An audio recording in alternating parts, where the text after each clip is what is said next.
tumani hokimining bitiruvchi yoshlar bilan uchrashuviga xush kelibsiz.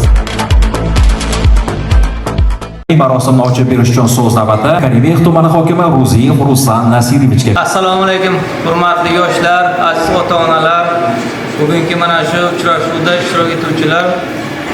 Hammamiz 4 yil, 5 yil orzu havas bilan ota-onamizni shu o'ylagandek ajoyib kadr yetishadiga yetish uchun havas bilan o'qib chiqdik. Mana tugatdik ham institutlarni, universitetlarni, endi ishga kirish masalasida o'tiribmiz.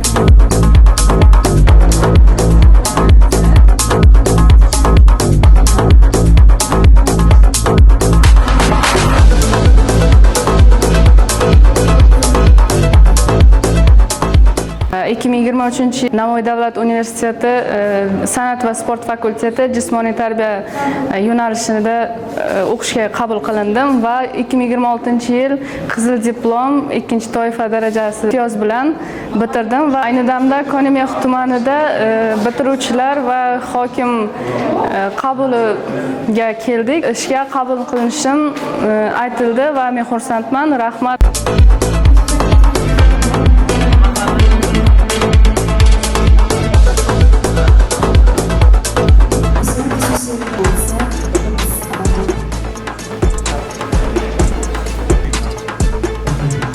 Men Muhammediyeva Sabina Akbarovna Sho'rtepa mahallasida yashayman. Men 2022-yil Jizzax davlat pedagogika universiteti Rus tili va adabiyot fakultetiga kirdim. Bugun tuman hokimimiz bilan bo'lgan uchrashuvda o'z murojaatimni yetkazdim va 9-sonli maktabga Rus tili va adabiyoti fani yo'nalishi bo'yicha o'qituvchilik lavozimiga ishga qabul qilindim.